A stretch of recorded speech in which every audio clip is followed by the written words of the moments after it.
Hello বন্ধুরা, আজকে আমি দেখাবো পটলের ভর্তা কীভাবে তৈরি করতে হয়। প্রতিদিন তো পটলের তরকারি খেতে খেতে একঘেয়ে হয়ে গেছে, তা কি করব। তা মেয়ে বলছে, মা পটলের তরকারি আমার এখন আর খেতে ভালো লাগছে না, তুমি পটল দিয়ে কোনো নতুন রেসিপি করো। তাই ভাবলাম তাহলে পটলের ভর্তাই তৈরি করে দিই। তার জন্য আমি 1 কেজি মতন পটল নিয়ে নিয়েছি। কিছু পটল পেকেও এসেছে। তাই পটলের ওপরের যে ছালটা আছে সেটা করে দিয়েছি, ছাড়িয়ে নিয়েছি।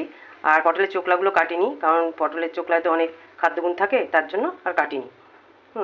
আর যাদের কোষ্ঠকাঠিন্য থাকে, যাদের যেসব বাচ্চাদের কিংবা বড়দের, তাদের জন্য পটল অতি অবশ্যই খাওয়া উচিত। হ্যাঁ, পটল খেলে কোষ্ঠকাঠিন্য দূর হয়। আর তাই পটলগুলো ছাড়িয়ে নিয়ে ভালো করে কেটে ধুয়ে এখন অল্প একটু সামান্য কড়াইতে জল বসিয়ে দিয়েছি, জলগুলো ফুটেই এসেছে। এবার পটলগুলো সেদ্ধ করে নেব। পটলের এই জলগুলো ফেলবো না, একেবারে যাতে পটলগুলো সেদ্ধ হয়ে পটলের মধ্যেই ভেতরেই চলে যায়। পটলের জলগুলো ফেলবো না।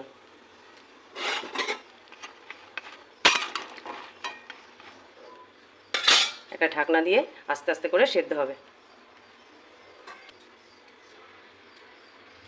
পটলের জলটা দেখুন শুকিয়েই গেছে। এবার নামিয়ে নেব।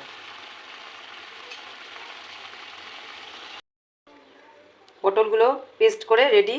এরকম একটা ঘন পেস্ট হবে। দুবার মিক্সিতে দিয়ে দিয়ে জল ছাড়া, জল দেবো না, জল না দিয়েই করেছি পেস্টটা। এই যে এরকম ঘন স্মুথলি একটা পেস্ট হবে। কড়াইতে সামান্য তেল দিয়েছি, তেলটা গরম হয়ে গেছে। এবার কালো জিরে আর শুকনো লঙ্কা ফোড়ন দেব। এরপরে কাটা রসুন,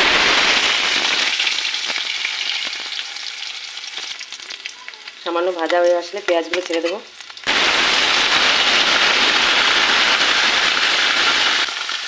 কাঁচা লঙ্কা ছেড়ে দেবো।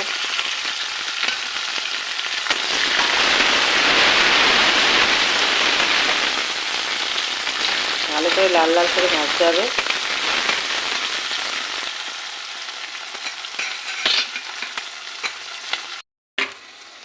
ভাজা ভাজা হয়ে গেছে। ভাজা ভাজা হয়ে গেছে। এবার পেস্টটা ঢেলে দেবো।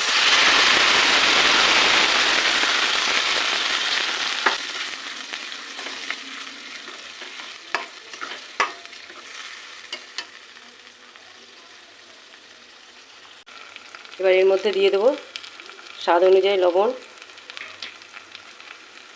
হলুদ আর চিনি। এবার ভালো করে নাড়তে হবে।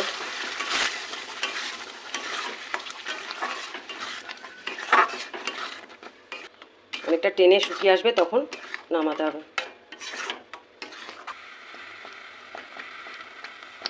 গরম গরম ভাতে খেতে দারুণ লাগে।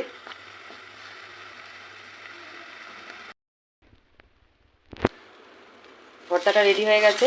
এই দেখুন, এরকম হলে তবেই নামাতে হবে। আমার হয়ে গেছে, এবার নামিয়ে নেব। আর ভর্তাতে কাঁচা সর্ষের তেল না দিলে সে ভর্তা হয় না। ভর্তাটা নামিয়ে আমি একটু কাঁচা সর্ষের তেল দিয়ে নেব। এই দেখুন, আমি উপরে কাঁচা সর্ষের তেল ছড়িয়ে দিচ্ছি সামান্য পরিমাণে।